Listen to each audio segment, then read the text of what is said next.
पत्नी ने पति को परखा। एक रानी नाम की औरत थी। रानी की शादी हो गई थी। रानी की शादी हुई बहुत समय हो गया था, तो उसे दिमाग में आइडिया आया। रानी को शादी के कई साल बाद ख्याल आया कि अगर मैं अपने पति को छोड़ के चली जाऊं तो वो कैसा महसूस करेगा। रानी ने बहुत सोचा और सोचने के बाद उसके मन में यह विचार आया। यह विचार आते ही उसने एक कागज लिया और उस पर लिखा, अब मैं तुम्हारे साथ और नहीं रह सकती, मैं ऊब गई हूँ तुम्हारे साथ से, मैं घर छोड़कर जा रही हूँ हमेशा के लिए। लेकिन रानी के मन में हल्का सा डर भी था कि वह यह पत्र देखकर मुझे सचमुच में न छोड़ दे।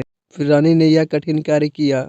रानी के पति का ऑफिस से घर आने का टाइम हो गया था, तो उस पत्र को उसने टेबल पर रखा और जब पति के आने का टाइम हुआ तो उसकी प्रतिक्रिया देखने के लिए बेड के नीचे छुप गई। रानी का पति आया और आने के बाद उसने अपना बैग रूम में रखा और बाथरूम में जाकर फ्रेश होने लगा।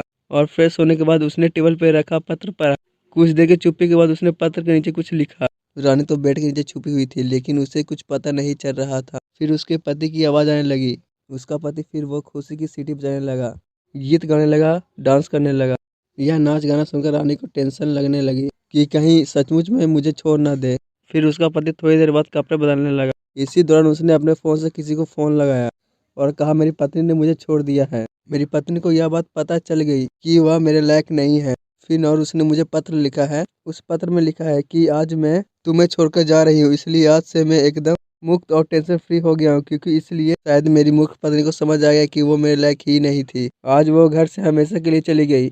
अब मैं आज़ाद हूँ, तुमसे मिलने के लिए मैं आ रहा हूँ, कपड़े बदलकर तुम्हारे पास। तुम तैयार होकर मेरे घर के सामने वाले पार्क में आ जाओ अभी। कपड़े बदलकर पति बाहर निकल गया। आंसू भरी आंखों से पत्नी बेड के नीचे से निकली और कांपते हाथों से पत्र के नीचे लिखी लाइन को पढ़ी, जिसमें लिखा था कि मैंने तुम्हें देख लिया था जब मैं ऑफिस से आया था, तभी मैंने तुम्हें बेड के नीचे देख लिया था। तुमने मुझे बेवकूफ़ बनाने की अच्छी कोशिश की थी, लेकिन मैं बेवकूफ़ नहीं बना, क्योंकि तुम्हारा पैर जो हल्का सा निकला हुआ था।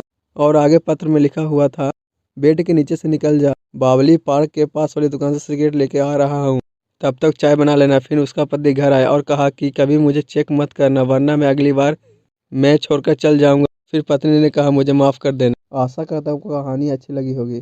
कहानी के बारे में अपनी राय कमेंट बॉक्स में बस बताएं। साथ साथ हमारे चैनल को लाइक और सब्सक्राइब करना मत भूलिएगा। धन्यवाद।